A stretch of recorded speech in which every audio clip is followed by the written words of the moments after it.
오늘 빌립보 교회 성도들에게 바울이 보낸 편지 중에서 지난 시간에 간단한 인사말에 대해서 묵상을 해봤고, 이제 본격적으로 바울이 하는 말씀을 통해서 오늘 제가 제목을 착한 일을 시작하신 이가 이렇게 잡았습니다.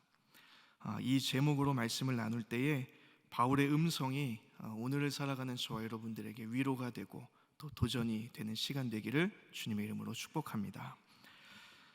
먼저 오늘 3절부터 5절 말씀을 우리 다시 한번 한 목소리로 의미를 좀 생각하시면서 3절부터 5절까지의 말씀을 함께 읽어보겠습니다. 시작.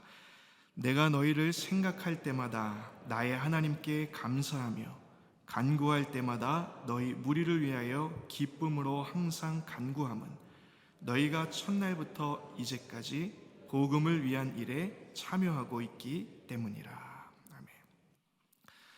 바울이 이제 본격적인 내용을 시작하면서 가장 먼저 하는 말은 이것입니다. 너희를 생각하면 내가 하나님께 참 감사하게 되고, 또 내가 기도할 때마다 내 입에서는 너희를 향한 기도가 흘러나온다. 이런 고백을 먼저 하고 있습니다.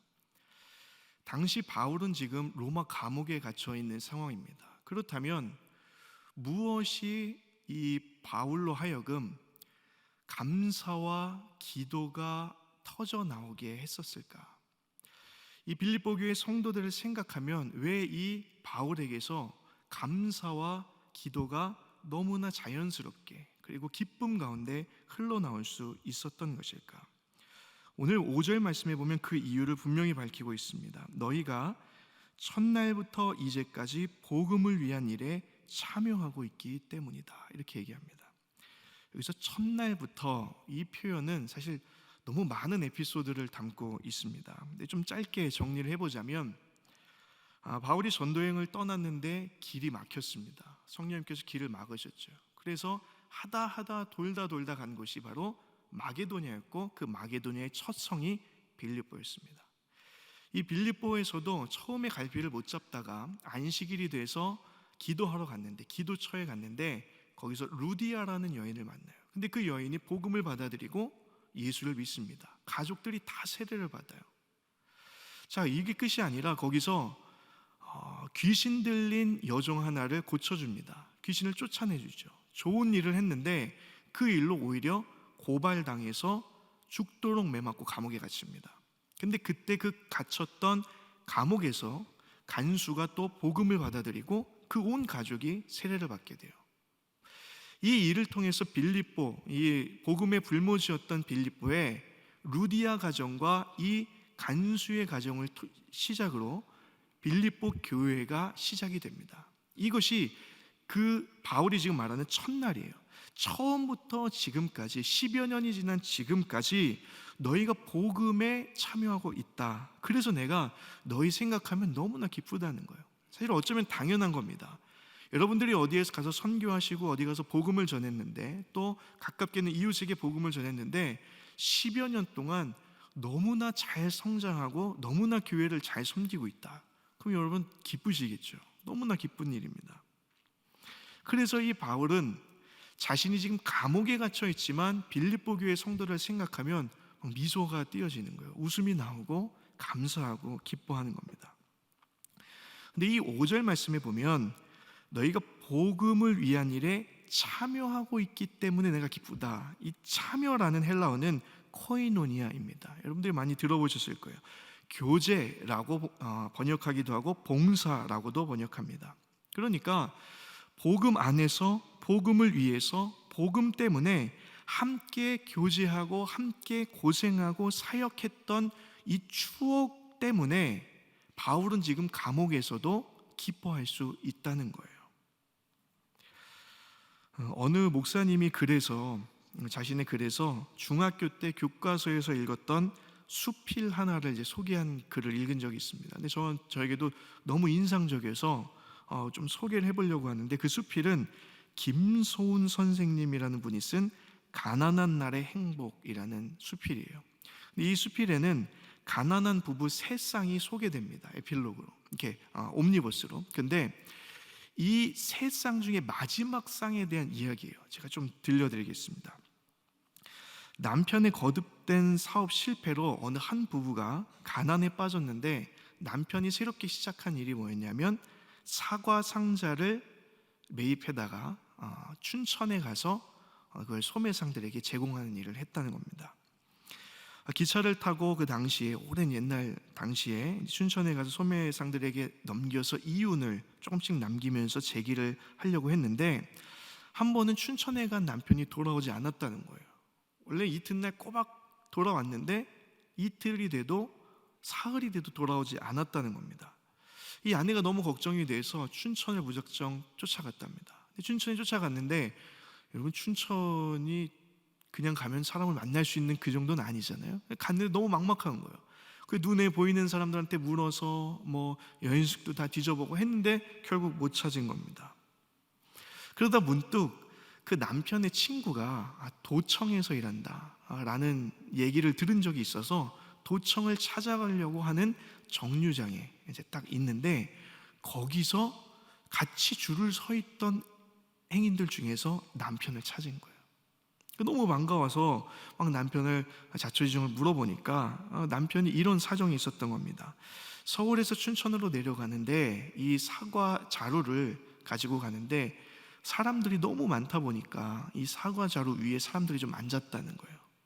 그런데 이 사과가 소매상들에게 주지 못할 정도로 다 이제 망가진 겁니다. 그래서 이 남편이 집에 돌아는 가야 되겠고, 또 돈은 벌어야 되겠고, 생계를 책임져야 되겠고 하니까 며칠이 걸려도 장에 나가서 이제 본인이 팔기 시작했다는 거예요. 그리고 이제 막 다 팔아서 내가 집으로 돌아가려던 참이었다, 이런 얘기를 하게 된 겁니다. 그러면서 이제 돌아오는데 그 아내가 이제 너무 놀래가지고 찾아온 거잖아요. 그래서 이 남편이 이 경춘선, 그 당시만 해도 서울까지 오는데 한 3시간 정도가 걸렸대요. 하나하나 서다 보면. 근데 그 기차 안에서 한 번도 아내의 손을 놓지 않았다는 겁니다. 꼭 잡아주면서 위로해 줬다는 거예요. 그런데 이 이야기가 쭉 흘러서 안타깝게도 시간이 지나서 그 남편은 한국 전쟁 때 세상을 떠나게 되었다는 겁니다. 그래서 그 여인이, 아내가 이제 혼자 남아서 자녀들을 키우고 또 모진 세파와 싸워서 이제 어느 시간이 쭉 흐른 다음에 훗날 이런 말을 남겼다는 거예요. 이게 이제 수필의 마지막 결론인데 이런 얘기입니다. 이제 아이들도 다 커서 대학에 다니고 있으니 그이에게 조금은 면목이 선 것도 같아요. 제가 지금까지 살아올 수 있었던 것은 춘천에서 서울까지 제 손을 놓지 않았던 그이의 손길, 그것 때문일지도 모르지요. 이런 말을 남겼다는 거예요. 저는 이것이 바울과 빌립보 교회 성도들 사이에 있었던 복음의 코이노니아와 같다라는 생각을 하게 되었습니다. 여러분, 한 사람이 베풀어준 사랑 때문에, 책임감 때문에도 감동해서 평생을 살아가는데, 바울과 빌립보 교회 성도들 사이에 정말 목숨을 건 선교 여행을 통해서 복음을 전했고 거기에 반응했고, 지금 바울은 로마 감옥에 있는데 또 목숨을 걸고 빌립보 교회 성도들이 공개하고 있는 이 모습은 정말 뜨겁고 아름다운, 또 위대한 코이노니아였던 거예요. 제가 지역 목사로서 이제 성도님을 만나다 보면 이 코이노니아의 추억을 먹고 사는 분들이 많이 계십니다. 만나면 목사님, 제가 젊었을 때 교회에서 이런저런 봉사했습니다. 또 그때는 이랬고 그때 참 이렇게 은혜 많이 받았고, 이런 얘기를 많이 하세요. 그러면 제가 꼭 한 가지를 말씀드립니다. 너무 좋으시겠네, 그런 추억이 있으셔서 너무 좋으시겠습니다. 그런데 한 가지만 더, 추억만 먹고 살지 마시고 추억을 만들며 사셔야 됩니다. 이런 얘기를 늘 드려요. 사랑하는 여러분, 오늘을 살아가는 힘이 지난날 복음을 위해 함께 헌신했던 코이노니아에서 온다면, 내일을 살아갈 힘은 오늘 복음을 위해서 함께 힘쓰는 코이노니아에서 우리가 얻을 수 있다는 거예요. 저도 사역을 감당할 때 쉽지만은 않지만, 오늘 내가 사역을 감당할 수 있는 동력은 지난날 동역자들의 추억과 열정에서, 거기서부터 힘을 얻어 살아갑니다. 그러나 거기에 머무르지 않고 오늘도 계속 주어진 사람들과의 관계 속에서 코이노니아를 해가는 거예요. 왜? 훗날 오늘의 삶이 나의 동력이 되고, 내가 혼자 외로울 때, 내가 어려움 가운데 있을 때, 감옥과 같은 상황에 처했을 때 내가 웃게 만들고 내가 다시 힘을 내게 만드는 동력이 되기 때문입니다. 저는 그런 의미에서 여러분들이 좀 사역에도 열심히 참여하셨으면 좋겠어요. 하셨으면 좋겠습니다. 네, 듣고만 있지 마시고 꼭 참여했으면 좋겠어요. 여러분, 수고하고 땀을 흘리고 때때로 갈등이 일어나고 그렇게 하나씩 맞춰가고 복음에 참여할 때 그게 너무 번잡스럽다, 난 조용히 신앙생활 할랜다, 그게 아니라 함께 부딪히고 만들어갈 때, 땀을 흘릴 때 나중에 그것이 정말 우리의 삶을, 우리의 믿음을 지키게 하는 버팀목이 되기 때문입니다. 이제 여름 사역 앞두고 있어요. 여러분들에게 미리 말씀드리겠습니다. 수련회도 있고요, 또 국내 선교도 있고요, 해외 선교도 있고요. 여러분 많이 참여하세요. 왜냐하면 그 참여하는 시간, 또 함께하는 동역자들이 언젠간 여러분의 삶 가운데 정말 평생을 주님 앞에 기쁨으로 감사하게 신앙생활할 버팀목이 되어줄 것이기 때문입니다. 이 놀라운 동역의 비밀을 여러분들이 깨달으시고 기회가 주어질 때마다 복음에 함께 기쁨으로 참여할 수 있는 저 여러분의 삶이 되기를 주님의 이름으로 축복합니다.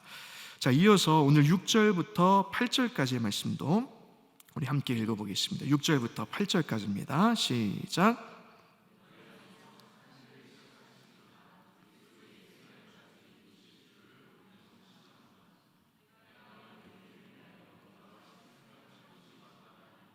이는 너희가 내 마음에 있음이며 나의 매임과 복음을 변명함과 확정함에 너희가 다 나와 함께 은혜에 참여한 자가 됨이라.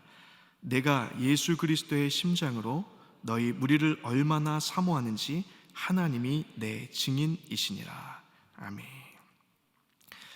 사실 우리가 읽은 6절의 말씀은 빌립보서의 핵심이라고 해도 과언이 아닙니다. 여러분도 많이 들으신 말씀이에요. 너희 안에서 착한 일을 시작하신 이가, 이렇게 시작합니다. 바울과 빌립보 교회 성도들은 맨 처음 주님께서 어떻게 바울을 인도하셨는지, 어떻게 빌립보 교회가 세워졌는지를 서로 너무나 잘 알고 있었어요. 그리고 10여 년 동안 서로 어떻게 동역해 왔는지를 모두 다 알고 있었습니다. 그런데 바울은 이 모든 과정을 상기시키면서 누구에게 초점을 맞추고 있느냐 하면, 내가 아니라 너희 안에서 착한 일을 시작하시니, 나를 너희에게 보내셨고 지금 나에게 너희를 또한 보내신 착한 일을 시작하신 이 일을 분명하게 이 모든 것의 주체라고 규정하고 있어요. 내가 아니라, 우리도 아니라 그분께서 하시는 일이라는 겁니다. 제가 5년 전쯤에 이제 인천에서 부교육자 생활을 하다가 주님의 부르심을 받고 다시 이제 종교교회로 오게 되었습니다. 근데 그때 마지막 인천에서 사역을 할 때 5년 동안, 이제 3년 동안 거기서 청년들을 섬겼는데, 그때 마지막 드렸던 예배를 저는 잊을 수가 없어요. 3년 동안 정말 청년들하고 속된 말로 지지고 볶고 별의별 일 다 겪으면서 이렇게 사역을 했었는데, 마지막 예배를 드릴 때가 이제 되었었습니다. 근데 이 3년의 시간이 이제 주마등처럼 쭉 지나가는데 결코 쉬운 시간은 아니었어요. 처음에 그 공동체에 갔을 때 한 30여 명의 청년들이 예배하고 있었습니다. 근데 많이 떠나고 또 여러 가지 이제 갈등과 상처 속에서 청년들이 좀 냉랭한 마음으로 있었어요. 가서 설교를 하는데 처음 예배 드리는데 반응을 안 하는 거예요. 나름 자존심이 너무 상하더라고요.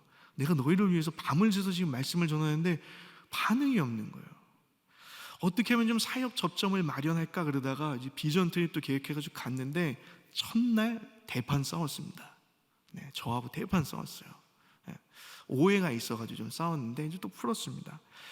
사역을 처음 하는데 쉽지가 않은 거예요. 그런데 시간이 지나다 보니까 서로 마음이 좀 이해가 되기 시작하고, 또 그러다 보니까 정말 누구도 가지 않고 앞으로 누구도 가지 않을 그런 선교지도 함께 기도하면서 방문하기도 하고, 또 수련회도 함께하고 이러면서 서로 복음에 참여한 코이노니아를 이제 만들어가기 시작했던 거죠. 그러다 보니까 뭐 30명이 50명, 또 주일에 100명, 120명 이렇게 예배하는 공동체로 성장을 하게 됐어요. 그런데 이제 마지막 예배를 드리는데 나름 감사한 마음도 있고 뿌듯한 마음도 있었습니다.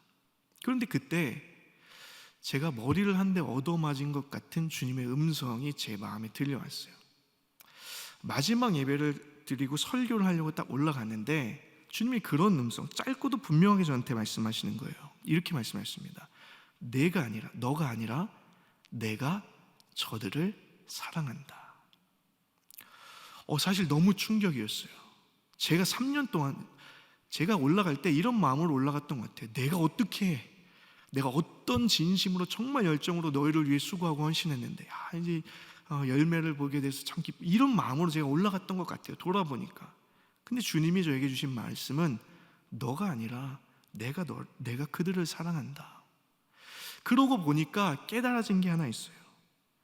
부족하기 짝이 없던 저에게 말씀을 담아주시고 사역의 아이디어를 주시고 열정을 주시고 막 감당할 수 있는 그런 건강도 주시고 계속해서 뭔가를 해낼 수 있도록 해주셨던 게 제가 잘나서가 아니라 저들을 사랑하시는 하나님께서 저를 사용하셨다는 것을 제가 그때 깨달은 거예요. 내가 한 게 아니구나. 주님이 하시는 일이구나. 이 깨달음이 그 이후에 저의 많은 사역의 태도를 바꾸어 놓았습니다. 그런데 오늘 말씀에 보면 바울이 이 사실을 알고 있었던 거예요. 7절에 보면 내가 너희 무리를 위하여 이와 같이 생각하는 것이 마땅하다. 난 당연하게 이렇게 생각한다는 거예요. 너희가 내 마음속에 있고 힘들 때 함께 하면서 복음을 위해서 여기까지 온 거 너무나 감사하다는 겁니다. 그러면서 8절에 내가 그리스도의 심장으로 너희 무리를 사랑한 것을 하나님이 아신다. 내 열정으로 내 노력으로 너희를 사랑하고 섬겼던 게 아니라 너희를 사랑하시는 하나님의 심장을 나에게 이식시켜 주셨기 때문에 내가 너희를 생각할 때 처음부터 가슴이 뛰었고 거기까지 가서 너희에게 열정적으로 복음을 전했고 그래서 우리가 지금에까지 함께 동역하고 있다는 거예요. 내가 아니라 너희도 아니라 우리도 아니라 착한 일을 시작하신 그분으로부터 모든 일이 여기까지 왔다는 겁니다. 사랑하는 여러분, 저와 여러분들이 착한 일을 시작하신 하나님을 바라보며 주님 오시는 그날까지 계속해서 나아갈 수 있기를 축복합니다. 우리의 능력, 나의 능력과 나의 열심을 바라보면 결국 더 능력 있고 열심 있는 사람을 경쟁하고 시기하게 되는 거예요. 또 우리의 팀워크만 자랑하다 보면 누군가 소외되고 필요 이상의 압박을 또 받게 됩니다. 바라기는 우리 안에 착한 일을 시작하신 이가 그리스도의 날까지 이루어 가실 그것을 소망하면서 그 큰 그림을 기대하면서 성도 한 사람 한 사람을 부르신 주님의 뜻 안에서 서로를 섬기고 서로를 위해주고 또 서로를 함께 사랑하면서 그렇게 주님 오시는 그날까지 주어진 동역을 최선을 다해 섬겨나갈 수 있는 저 여러분의 삶이 되기를 주님의 이름으로 축복합니다. 마지막으로 이제 빌립보 교회 성도들을 위해서 또한 오늘 우리를 위해서 바울이 하나님께 드린 기도가 오늘 본문 마지막 세 절에 나옵니다. 함께 읽고 이제 말씀을 맺으실 텐데 우리 9절부터 11절까지 9절부터 11절까지 우리 함께 한 목소리로 읽어보겠습니다.